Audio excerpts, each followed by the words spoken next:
읽으신 말씀 가지고 작은 두루마리라는 제목으로 수요 말씀 나누겠습니다.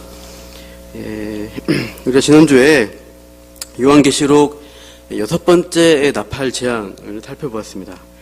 큰 강 유브라데에 결박되어 있던 네 천사, 악한 존재로 보인 천사를 그 천사가 놓여서 어떤 정해진 연월 시에 사람 3분의 1을 죽이기로 되어 있었다는 것이죠.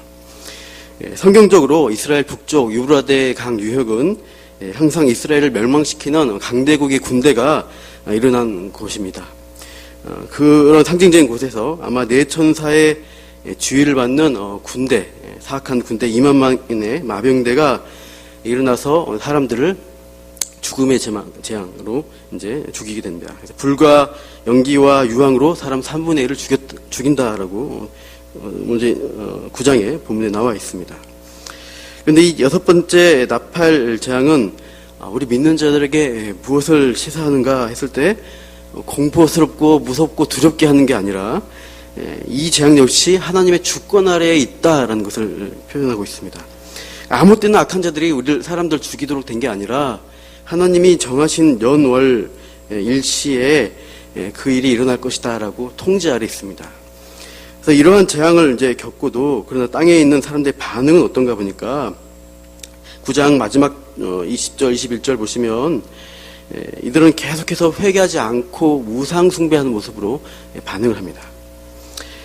그래서 이제 이렇게 악한 사람들, 이렇게 악랄하게 한 사람들 볼 수 있나 이렇게 하면서 우리가 기대하는 건 뭐예요? 그럼 마지막 7번째 나팔 재앙으로 참 이 말 안 듣는 사람들 이제 이렇게 치시면 되겠다라는 생각이 듭니다. 그런데 우리가 7번째 나팔 재앙 찾아보시면 어디 있냐면 10장에도 없어요. 11장에도 바로 안 나오고 15절 가보십시오. 11장 15절에 가보시면 7째 천사가 나팔을 불매 하늘에 큰 음성들이 나서 이르되라고 시작합니다. 이때 7번째죠. 그래서 하늘 보좌에서 온 세상을 향한 심판의 선포가 있게 됩니다. 그러니까 6번째 나팔 재앙 다음에 바로 이게 나오지 않고 이 두 나팔 사건 사이에 어떤 다른 내용들이 있다는 것입니다. 그게 10장이고 11장 상반부입니다. 그래서 오늘 본문에 힘센 천사, 작은 두루마리가 나오는 이 부분이 있고 11장의 13절까지는 두 증인의 증언 사역이 나옵니다. 이게 이제 연극으로 친다 그러면요, 1막 있고 2막 있으면 막 간에 중간에 좀 인터벌, 쉬는 시간을 주게 되죠. 좀 쉬면서 조금 생각 정리하고 다시 이제 들어가는 그런 것처럼 막간이 10장과 11장 이 앞부분이 있다는 것이에요. 하나님은 왜 이렇게 그 심판을 행하시는데 뜸을 들일까요? 말 안 듣는 인간들을 이 7번째 최종적 재앙으로 빨리 그냥 정리해버리면 시원할 텐데 하나님은 뜸을 들이십니다. 하나님이 막간의 장면을 통해서 우리에게 무엇을 의도하시는가? 이 답이 오늘 얻을 수 있는 첫 번째 교훈이라고 할 수 있습니다. 첫째, 우리는 심판 때 성도의 역할을 감당하도록 부름받았습니다. 성도의 역할을 하라고 하나님이 이 간막을 보여주시고 있습니다. 하나님은 최종 심판에 있어서 성도들의 참여와 역할을 기대하신다는 거예요. 마지막 심판을 하나님 편에서 다 알아서 하십시오. 하나님이 다 하실 거니까 우리는 가만히 보고만 있으면 되겠지. 그렇게 하는 것이 아니라 하나님은 심판의 역사에 성도들도 동참하라라고 원하시는 겁니다. 하나님은 우리가 땅에 이 심판이 일어날 때, 땅은 더 악랄해지고 반역할 때 성도들은 더 순결하게 신앙의 모습으로 반응하기를 원하십니다. 우리가 7째 인 재앙을 보시면 6장에서 첫째 인에서 6째 인까지 떼시는 장면이 쭉 나옵니다. 근데 마지막 7번째 인 떼는 장면은 6장 다음 7장에 나오지 않습니다. 8장 1절에 보시면 7째 인을 떼시죠. 그러면 7장 역시 오늘 10장과 마찬가지로 막간입니다. 그러니까 중간에 들어간 내용인데 우리가 본문 10장을 비교하기 위해서 이 7장, 계시록 7장의 맥락을 다시 돌아가서 살펴보시죠. 7장은 어떤 내용이냐? 14만 4천 명으로 상징되는 구원받은 성도들이 어떻게 하나님의 보좌 앞에 나와서 찬양하는 모습이 소개되고 있습니다. 근데 7장 바로 앞에 7인 재앙을 보시면 그 재앙은 하늘이 떠나가고 땅이 흔들리고 산과 섬이 옮겨지는 엄청난 천재지변이에요. 그 17절, 7장의 17절 말씀은 이렇게 질문하죠. 마지막에. 진노의 큰 날이 이르렀으니 누가 능히 서리요? 이렇게 질문으로 끝납니다.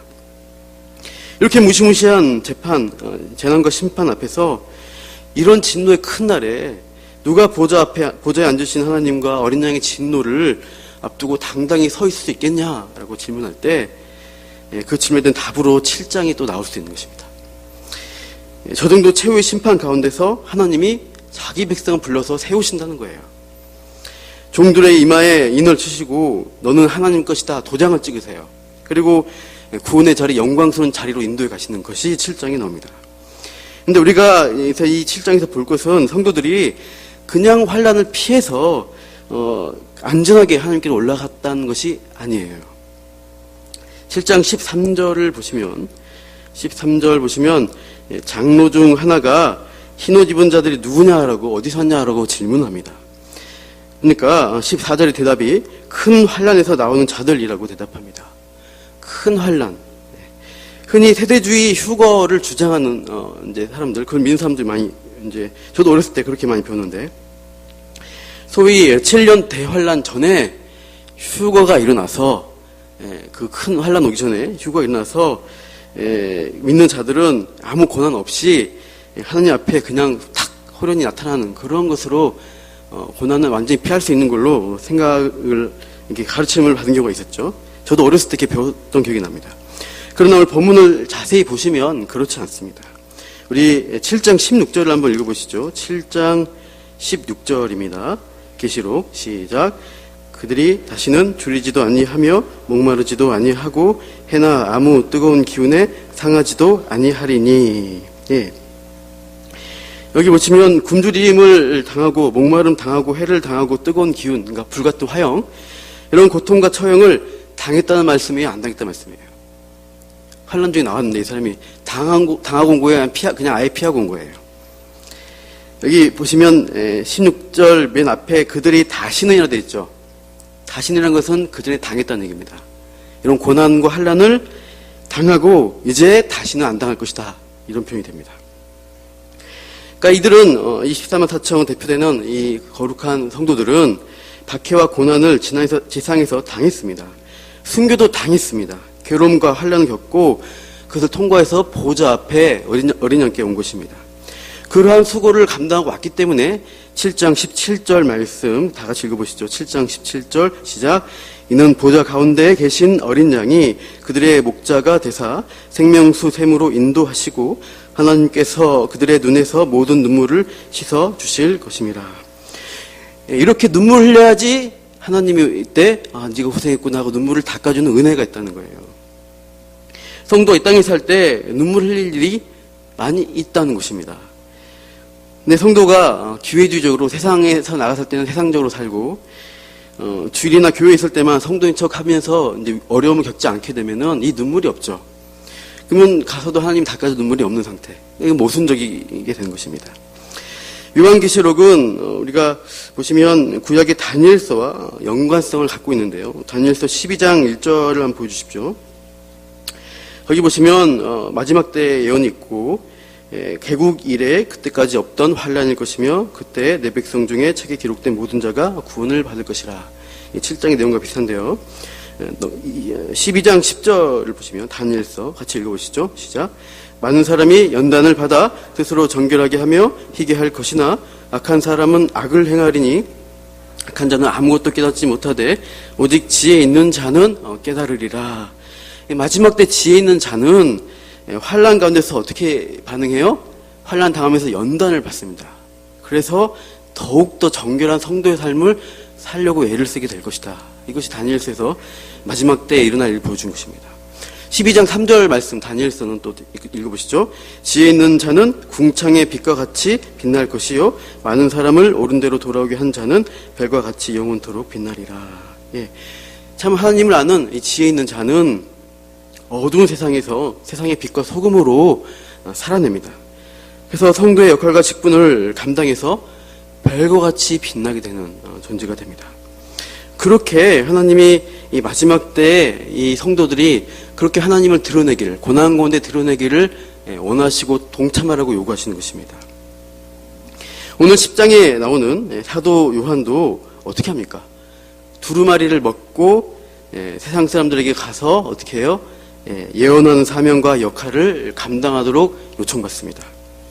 11장 넘어가시면 11장의 1절에서 13절 내용 보시면 거기도 두 증인이 나오게 되는데, 이 두 증인이 어떤 존재냐? 어두운 세상에 어떤 빛을 비추는 촛대와 같은 존재들입니다. 이 두 증인을 이제 흔히 교회라고 이제 해석을 하는데, 세상을 밝히는 교회의 사명을 감당한다는 것입니다. 그 마지막 최종 재앙 오기 전에, 7번째 재앙 오기 전에 하나님은 어떻게 하셔요? 그냥 내가 다 알아서 할게가 아니라 성도들이 이 종말의 심판 때 같이 동참하고 하나님의 영광을 드러내는 일을 감당하길 원하십니다.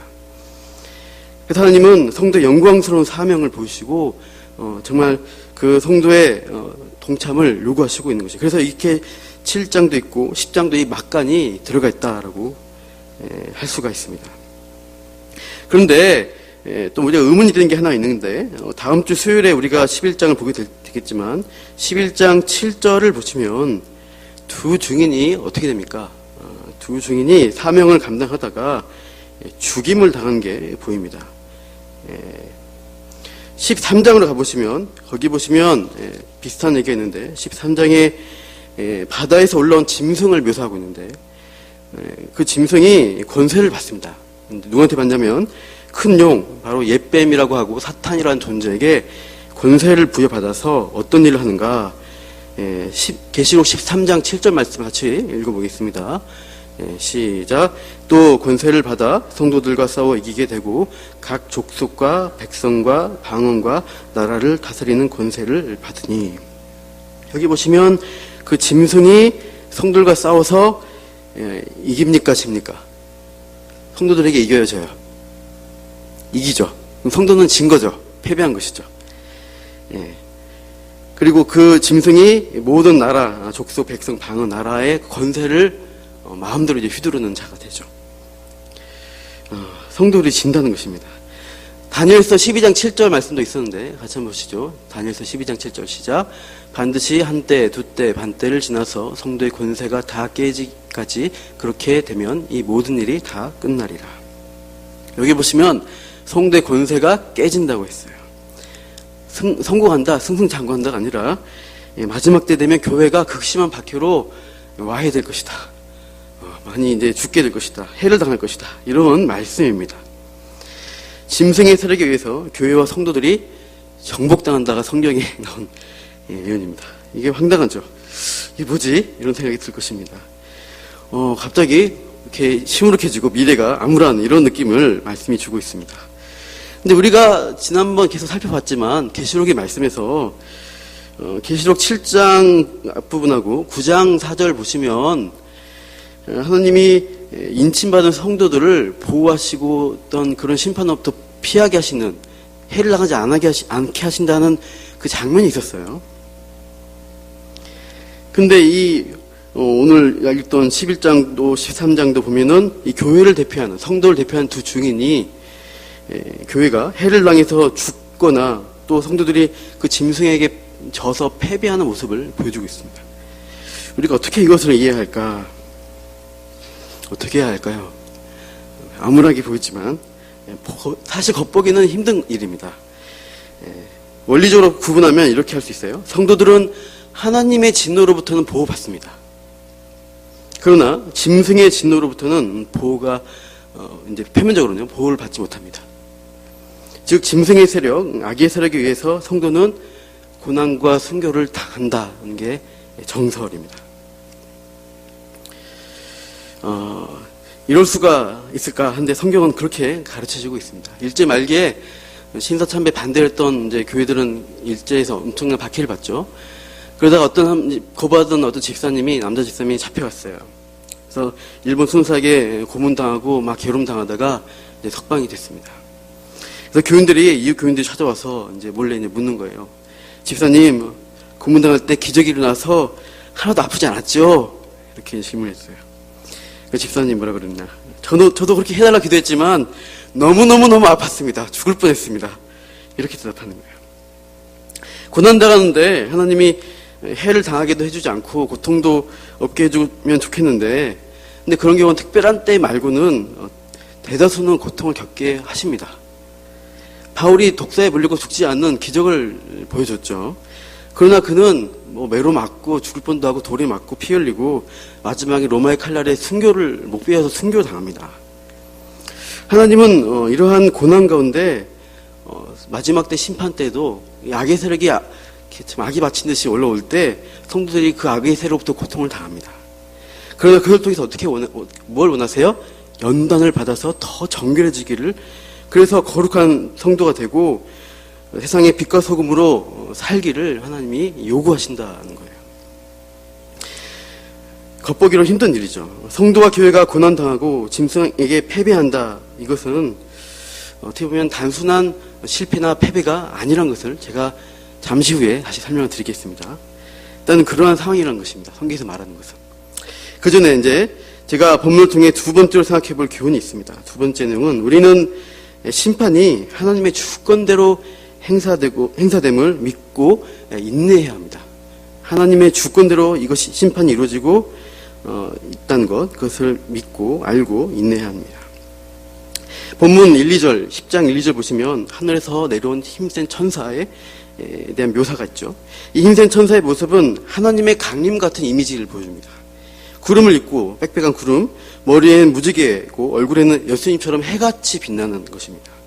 바울은 출애굽기에서 백성들을 인도했던 불기둥을 연상케 하는 그런 모습으로 강림하고 있어요. 그래서 어떤 주석가는 이 힘센 천사는 예수 그리스도다라고 이제 설명합니다. 그러나 요한계시록 전체 문맥을 볼 때 예수님이 천사로 묘사된 구절은 한 구절도 없어요. 계시록 5장에서 예수님이 보좌 옆에 계신 어린 양으로 이렇게 묘사가 되죠. 또 그 옆에 이제 그 힘센 천사 또 있는 걸 보게 되는데, 이 계시록 5장 보시면 연결이 됩니다. 5장 2절에 보시면 힘센 천사라는 구절입니다. 우리말 성경으로 보시면 5장 2절에 힘 있는 천사라고 되어 있죠. 번역을 이렇게 했는데 원어로는 10장과 이 5장 2절이 앙겔론, 이스키론이라는 단어입니다. 그러니까 힘센, 힘 있는, 능력 있는 천사 이 뜻입니다. 같은 단어를 쓰고 있어요. 이 힘센 천사라는 단어가 계시록 18장 21절에 가면 또 있어요. 거기서는 바벨론 성을 집어서 바다에 던져버려요. 힘이 세니까. 그런 이제 천사의 모습으로 힘센 천사가 3번 나오게 됩니다. 그렇게 힘센 천사라는 표현이 동일하게 나온다는 점에서 그 천사가 그 천사다, 이렇게 보는 게 합리적입니다. 오늘 본문에서 힘센 천사가 두루마리 책을 가지고 있는데 계시록 5장에서도 이 천사가 두루마리 책 가지고 어떤 말을 하고 있는 것을 보게 됩니다. 성부의 오른손에 있는 두루마리를 누가 봉인된 7인을 떼고 열 것이냐 이제 외치는 장면이 나옵니다. 그래서 5장과 10장의 힘센 천사는 같은 천사다라고 보는 게 저는 맞다고, 좀 더 합리적이라고 생각을 합니다. 그럼 이 힘센 천사가 구름을 입고 머리 위에는 무지개, 얼굴은 해 같고 발은 불기둥 같다는 것은, 하나님과 같이 보이는 것은 어떻게 설명해야 될까? 이 천사는 아마 하나님과 예수 그리스도의 위엄과 형상을 반영한 존재, 또 심판의 대리자로서의 그런 존재로 보면 되겠다 생각됩니다. 2절에 보시면 이 힘센 천사의 양다리가 어떻게 되어 있는가 특징이 있는데, 2절에 양다리가 어디 있어요? 하나는 오른발은 바다를 밟고 왼발은 땅을 밟고 서 있습니다. 밟는다는 뜻이 무엇일까? 요수아 1장 3절 보시면 내가 모세에게 말한 바와 같이 너희 발바닥으로 밟는 곳은 모두 내가 너에게 주었노니라고 하나님 말씀하십니다. 발바닥으로 밟는 곳이 다 네 것이다. 너의 주권이, 너의 지배지가 될 것이다. 기브온이 배신했다고 가나안 5왕이 연합군을 조성해서 쳐들어옵니다. 그래서 요수아와 이스라엘 백성이 나가서 싸워서 이길 때 이제 유명한 말이 있죠. 요수아가 태양아 기브온 위에 서라, 가라 너는 아이론 골짜기에서 그리하라 라고 명령해서 하루 종일 해서 이제 가나안 군대를 패퇴시켰다, 그런 말씀 있죠. 근데 거기 보시면 굴 속에 5 왕들이 이제 가나안 왕이 숨게 됩니다. 요수아 10장 24절 PPT에 있는데요. 보시면 빨간 글씨 보시면 왕들의 목을 밟습니다. 밟고 나중에 처형하게 됩니다. 밟는다는 뜻은 뭡니까? 정복했다, 지배했다는 의미가 있어요. 그러니까 이 힘센 천사가 하늘에서 바다를 밟고 땅을 밟고 있는 건 뭐예요? 온 세상, 온 땅을 하나님이 지배하시고 하나님의 주권이 있다라고 보여주는 것입니다. 3절 보시면 이렇게 하나님의 주권을 선포하는 모습으로 나타날 때 천사가 사자의 부르짖음으로 표를 합니다. 어흥하고 사자처럼 우는 거예요. 목소리도 힘이 센 거죠. 이 천사가 크게 외치니까 반응하는 소리가 있었어요. 3절 마지막에 일곱 우레가 그 소리를 내어 말하더라 라고 되어 있습니다. 이 우레는 썬더, 천둥 소리입니다. 우리말로 우레, 천둥 소리. 이 소리가 7번이나 꽉쾅 했을까요? 그러나 이 내용을 보면은 의미가 있는 어떤 말이라는 것을 알 수가 있죠. 7번 천둥 소리가 났다. 그런 단순한 의미가 아니라 7이라는 완전수의 의미로 하나님의 어떤 소리, 하나님의 뜻을 드러내는 어떤 소리였다. 그런 의미에서 이제 이 우레 소리를 7이라고 표현한 것 같습니다. 주석가는 시편 29편이 인용된 것이다라고 해석을 하는데요. 시편 9편 죄송합니다. 29편을 잠깐만 보여주실까요? 이렇게 되어 있습니다. 예. 하나님의 소리가 물 위에 있도다. 영광의 하나님이 우레 소리를 내시니 여호와는 많은 물 위에 계시도다.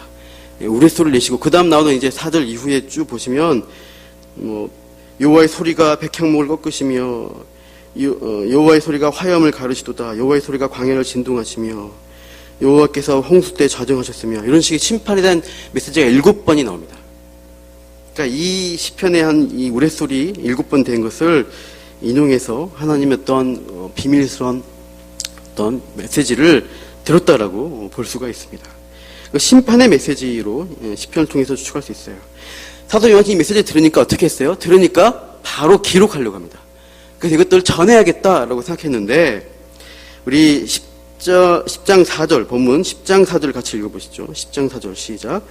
일곱 우레가 말을 할 때 내가 기록하려고 하다가 곧 들으니 하늘에서 소리가 나서 말하기를 일곱 우레가 말한 것을 임봉하고 기록하지 말라 하더라.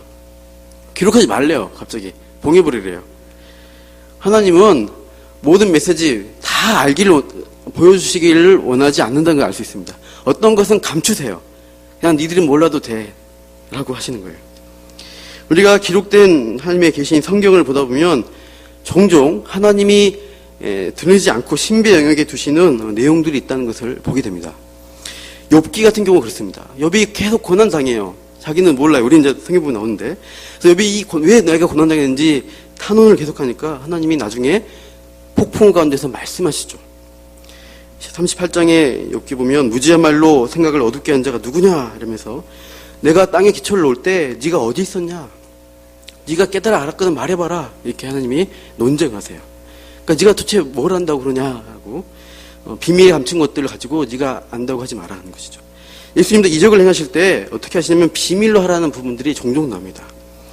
마가복음 보시면 더러운 귀신들이 당신은 하나님의 아들입니다라고 이렇게 선포하니까 귀신들에게 자기를 나타내지 말라 조용하라 그러고 문둥병자 고치고도 비밀로 하라라고 말씀하시죠. 이런 것도 볼 때 다 드러내고 알기를 원하시는 게 아니라 하나님은 사람의 생각과 계획으로 알 수 없는 영역을 구분해 놓고 계십니다. 그러니까 그 숨겨놓은 영역 가운데서 또 하나님은 조용하게 사람은 이해할 수 없는 상태이지만 일하신다는 것입니다. 그러니까 이 신비의 영역은 어떻게 해야 돼요? 신비로 남겨놔야 돼요. 이해가 안 돼 이런 부분이 있죠. 그건 하나님이 선하신 뜻에 믿습니다 하고 맡겨두는 거예요. 그게 성경을 보는 방법입니다. 왜 그때 아담이 선악과 땅 먹을 때 짠 나타나서 막지 않으셨지? 질문을 하게 되죠. 사탄이 타락하지 않도록 애초에 막으셨으면 이런 문제가 없었을 텐데 이렇게 하는 것이죠. 또 요시야 왕이 왜 전사하도록 하셨을까? 착한 왕인데 이런 생각들. 또 지금 우리에게 적용하면 지진이 왜 일어날까요? 왜 사람들이 죽어나갈까요? 6.25 전쟁 때 교회가 많이 이제 무너지게 되고 이제 최근에 세월호 사건 같은 경우 지금 이런 국정농단 이런 일들이 왜 일어나야 합니까? 이해할 수 없어요 라고 질문할 수 있죠. 나는 왜 이렇게 생겼습니까? 내 능력은 이거밖에 안 됩니까? 이런 질문들을 하게 됩니다. 내가 힘들고 어려울 때 질문을 하게 되는데 우리가 이 의문과 질문을 가지고 기도의 자리로 가면 좋습니다. 그러나 이 의문이 하나님 불신하는 것으로 가면은 이제 굉장히 힘든 것이죠. 계시록 6장 10절에 보시면 큰 소리로 불러 순교자들입니다. 참되신 대주제여 땅에 거하는 자들을 심판하여 우리 피를 갚아주지 아니하시기를 어느 때까지 하시려나이까? 이렇게 질문하죠. 순교자들은 이렇게 어느 때까지입니까? 라고 탄원하며 기도합니다. 어느 때까지입니까? 이 질문에 답이 있어요, 없어요? 그것은 하나님이 이거다, 어느 때다, 몇 월 몇 시다 라고 대답하지 않고 비밀에 하나님의 심판의 역사의 흐름에 놔두십니다. 성도는 어떻게 돼요? 그것을 인정하고 믿으면서 기다려야 돼요. 하나님의 주권하심이 있을 것이야, 하나님의 선하심을 내가 믿어야 하고 기다리는 것입니다. 인봉하고 기록하지 말라, 이렇게 이제 오늘 10장에서 하늘의 소리가 들리게 되고요. 오늘 보면 5절에서 7절을 보십시오. 거기 보면 특별히 힘센 천사가 맹세하며 선포한 내용이 나오는데 거기도 하나님의 주권을 강조합니다. 7절을 읽어보시죠. 10장 7절을 읽어보겠습니다. 다 같이요. 시작. 일곱째 천사가 소리내는 날 그의 나팔을 불려고 할 때 하나님이 그의 종 선지자들에게 전하신 복음과 같이 하나님의 그 비밀이 이루어지리라 하더라. 일곱째 천사 나팔 부는 날 아직 안 왔어요. 그때 뭐가 됩니까? 하나님의 그 비밀이 이루어지리라고 맹세하는 것입니다. 천사가 맹세하는 것이죠. 그때가 되면은 일곱째 나팔 불 마지막 때 모든 것이 끝나는 그때가 되면은 하나님 뜻이 그거였구나 알게 될 거란 거예요. 비밀이 풀릴 거란 얘기예요. 그때까지는 성도 어떻게 돼요?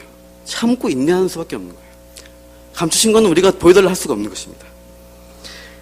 그러므로 비밀이 이루기 전까지 하나님의 주권 속에 감춰진 것을 우리가 참고 인내하면서 기다리는 것밖에 없습니다. 그 가운데서 우리가 또 연단받고 더 순결해지는 것이죠. 7절 중간에 보시면 본문에 그 비밀이 이루어지는 게 어떤 것과 같냐면 마치 선지자에게 전하신 복음이 그런 것처럼 이라고 되어 있습니다. 설명이죠. 사도 바울은 이 복음에 대해서 종종 비밀이라고 표현합니다. 예수님도 어떤 복음의 메시지를 가르칠 때 비유로 하십니다. 그러면서 하나님 나라의 비밀이라고 하면서 들을 긴 자는 들으라 이렇게 선포하시죠. 그렇게 하시니까 어떻게 돼요? 예수님 시대에 하나님을 가장 내가 잘 알아 했던 사람들, 바리새인들, 자부했던 사람들이 오히려 복음의 비밀을 깨닫지 못합니다. 그들은 넘어져 실족하게 되죠. 나중에 예수님을 죽이는 자리로 갔는데 이 비밀이라는 의미는 예수님 시대에는 당시 유대교에서 기대했던 구원자 역할, 어떤 방식으로 구원할 것인가, 구약의 예언이 성취될 것인가 했을 때 그거 같지 않다는 것이에요. 그런 의미에서 비밀입니다. 그 비밀이 어떤 사건이죠? 십자가와 부활입니다. 십자가와 부활. 세상을 구원할 메시아가 승승장구예요. 성공하고 만천하의 이름을 떨치는 게 아니라는 거예요. 어떻게 돼요? 스스로 목을 내놓고 도살장에 끌려간 순한 양처럼 그냥 목 내놓고 죽는 거예요. 그렇게 해서 복음을 성취하셨다는 것입니다. 바리새인들은 또 그 당시 이 성경을 보는 사람들은 이걸 잘 깨달을 수가 없었어요. 자기들의 욕망으로 메시아를 보니까 메시아가 그렇게 죽는다는 사실을 전혀 이제 이해하지 못한 것이죠. 세상 관점 외적으로 보기에 십자가는 예수님의 패배고 실패였습니다. 그런데 하나님 나라 관점에서 비밀에서 볼 때는 그것은 승리였다는 것입니다. 계시록 5장을 보시면 제가 왔다 갔다 해서 죄송해요. 어떻게 비밀스러운 두루마리가 펼쳐집니까? 어떻게 비밀스러운 하나님의 뜻이 이 땅 가운데 펼쳐지게 됩니까? 5장 6절을 보십시오. 같이 읽어보시죠. 5장 6절 보좌부터 시작. 보좌와 내 생물과 장로들 사이에 한 어린 양이 서 있는데 일찍이 죽임을 당한 것 같더라. 5장 6절에 죽임당한 어린 양을 묘사하고 있어요. 죽임당했어, 실패했어, 죽었어, 완전히 패배했어. 그럴 수 있는데 장로 중 한 사람이 죽임당한 어린 양을 어떻게 평가하는가? 5장 5절을 읽어보시죠. 5장 5절 시작. 장로 중에 한 사람이 내게 말하되 울지 말라. 유다 지파의 사자 다윗의 뿌리가 이겼으니 그 두루마리와 그 일곱인을 떼시리라 하더라. 장로는 죽임당한 어린 양이 이겼다는 거예요. 이기셨다. 승리했다. 죽음으로써 승리를 거두셨다. 그래서 이 봉인된 비밀의 두루마리를 펼쳐내신 분이 그 예수님이시다. 그가 죽으심으로 어떻게 된 것입니까? 그냥 적당히 이 목숨 부지하려고 세상과 타협하는 그것을 거부한 것입니다. 죽음으로써 충성된 증인으로 자신을 드러내신 데서 승리하셨습니다. 성공하셨습니다. 그 죽음은 또 어떤 것을 낳게 됩니까? 부활이라는 새 생명으로 들어가는 관문이 됩니다. 그런 의미에서 승리입니다. 아까 두 증인이 짐승에게서 져서 죽는다고 했습니다. 교회가 패배한다고 했어요. 13장에서 바다에서 나온 짐승에게 성도의 권세가 깨져서 완전히 정복당합니다. 그러나 하나님은 성도가 악한 세상에서 패배해서 죽는 것으로 오히려 그걸 통해서 참 성도가 참 승리를 거둔다는 역설의 비밀을 암시하고 있어요. 그게 복음의 법칙이라고 말씀하신 겁니다. 돈과 물질, 힘이 지배한 이 세상에서 순결한 성도로 살아가려고 하면은 이건 어떻게 돼요? 죽는 거예요. 죽어야 되는 거예요. 세상과 타협해서 죽어야 됩니다. 타협하지 말아야 됩니다. 영적인 실패를 의미하는 세상과의 타협을 물리치는 그것, 죽는 그것이 하나님 볼 때는 승리예요. 교회가 겪는 박해와 패배가 성도들이 부활한 능력으로 나타나는 어떤 통로, 계기가 된다는 것을 또 암시하고 있습니다. 그리고 그렇게 성도들은 승리하게 될 때, 죽음으로서 패배함으로써 승리하게 될 때 끝까지 승승장구한것처럼 보이는 원수는 어떻게 돼요? 마지막 심판, 7번째 마지막 심판으로 완전히 멸망을 당하는 장면이 쭉 나오게 되죠. 이게 요한계시록의 흐름입니다. 성도는 세상에서 초라해 보입니다. 당하는 자리에 있게 됩니다. 말씀을 순종하다 보고 사랑하기 때문에. 그렇죠. 패하는 것처럼 보이지만 결국은 하나님의 승리가 보장된 영광된 지위가 성도의 위치입니다. 그러므로 결국 승리케 하시는 하나님의 주권을 믿는 성도는 도대체 무엇을 해야 하느냐? 그게 8절에서 요구하고 있어요. 8절 읽어보시죠. 10장 8절 시작. 하늘에서 나서 내게 들리던 음성이 내게 또 말하여 이르되 내가 가서 바다와 땅을 밟고 서 있는 천사의 손에 펴 놓인 두루마리를 가지라 하기로. 예. 아까는 인봉하고 감추라고 했어요. 예. 근데 8절 이후에서는 가지라고 하십니다. 가서 취하라. 10장 11절 보시면 그가 내게 말하기를 내가 많은 백성과 나라와 방언과 임금에게 다시 예언하여 하리라. 세상에 그 두루마리를 먹고 전하라, 전파하라, 이렇게 사명을 주세요. 그러니까 세 번째 교훈은 뭐예요? 심판 때 우리는 하나님의 복음을 전파하는 사명을 감당하도록 부름받았습니다. 복음을 전파하는 일을 하는 거예요. 고난당한 성도지만 이 복음을 전파하는 거예요. 근데 그 복음 전파가 심판의 메시지를 전하는 내용도 됩니다. 믿지 않으면 심판당하는 것이죠. 9절에서 이 작은 두루마리를 갖다가 천사는 먹으라고 합니다. 먹는다는 것은 어떻게 해요? 받아들여서 마음에 품는 것입니다. 완전히 내 것으로 소화해서 내 삶에 적용한 상태. 말씀을 그렇게 내가 받아들이는 것입니다. 이것은 에스겔 2장 8절에서 나오는 내용과 연결이 되고 있어요. 잠깐만 보여주십시오. 여기 보시면 하나님이 에스겔에게 인자야 하면서 내게 주는 것을 받아 먹으라고 하시죠. 이 9절 보여주시면, 다음 9절 보시면 두루마리 책이 보여지고 그 책 안에는 애가와 애곡과 재앙의 심판의 메시지가 안에 있어요. 10절, 11절, 3절입니까? 3절 같이 읽으시죠. 3절, 3절. 시작. 내게 이르시되 인자야 내가 내게 주는 이 두루마리를 내 배에 넣으며 내 창자에 채우라 하시기에 내가 먹으니 그것이 내 입에서 달기가 꿀 같더라. 예, 꿀 같다라고 표현합니다. 오늘 본문도 이 사도 요한이 이 두루마리 갖다 먹으니까 입에 달기가 꿀 같다라고 되어 있습니다. 에스겔 선지자처럼 동일하게 사도 요한도 선지자의 사명으로서 이 땅의 백성들에게, 이 땅의 사람들에게 예언을 선포하는데 그 예언의 내용이 심판의 메시지가 있는 것이죠. 그래서 빨리 회개하고 오든지 멸망당하든지 메시지입니다. 그것을 이 나라, 백성, 방언, 임금에게 예언을 하라고 명령을 받습니다. 네. 그러나 입에는 달지만 배에는 쓰다라고 했습니다. 그러니까 단맛이 있고 쓴맛이 있는 것. 말씀이 꿀과 송이꿀과 달다고 하는 시편 말씀이 있는데 일단 이것은 배에서는 또 쓰는 거예요. 달고 쓰다, 이것은 모순입니다. 그러면 성경이 뭘 말할까요? 어떤 것은 달고 어떤 면에서는 쓸까요? 우리가 보았듯이 말씀에 증인된 교회가 말씀을 증언하면 삶을 살 때 어떻게 돼요? 세상의 왕, 공중의 권세 잡은 그 짐승이 어떻게 우리를 가만둡니까? 안 둡니까? 와서 짓밟아버립니다. 박해를 줍니다. 패하는 것처럼 보여지는 상황을 당하게 됩니다. 마지막 심판이 가까울수록 더 악랄하게 일어나서 그렇게 성도를 짓밟습니다. 사도 요한이 겪는 지금 현재 유배지에서 이 박해를 받으면서 이걸 환상을 보고 기록하는데, 또 많은 성도들이 로마 황제로부터 황제를 숭배하지 않는다, 신으로 믿지 않는다고 해서 고난과 순교의 위협에 노출되어 있었습니다. 그러한 상황 똑같습니다. 적어도 눈에 보이는 결과는 교회나 성도가 다 패배한 것처럼 보이는 상황이었습니다. 그러나 우리가 이런 그 시대, 또 지금도 그런데 믿음의 눈으로 보면은 주권이 누구에게 있다고요?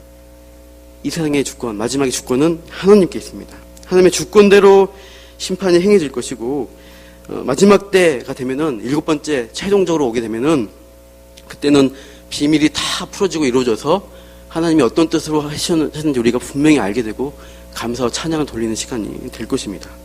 그때까지 성도는 연단과 고난과 박해를 감수하고 순교나 성도의 삶을 살아가도록 요구하시는 것이에요. 정리하겠습니다. 첫째로 하나님은 심판할 때 우리 성도의 역할과 동참을 요구하십니다. 하나님 혼자 하신 것이 아니라 우리에게 그 심판의 자리에 참여하라고 하는 것입니다. 그것은 고난이고 패배의 자리입니다. 하지만 이 어려움에서 연단을 받아서 더 정결한 삶으로 증명하라고 말씀하십니다. 두 번째로 그럼에도 하나님의 주권대로 심판이 이루어져서 지금은 왜 그런지 알 수 없는 의문과 비밀에 쌓인 것들이 다 밝혀지게 될 것입니다. 그래서 그때까지는 우리가 믿음으로 인내하며 살아갈 것입니다. 세 번째로 우리가 가진 복음의 선포를 통해 이 땅을 향한 하나님의 메시지를 전파하는 이 사명, 마지막까지 감당하기를 우리에게 요구하시고 있어요.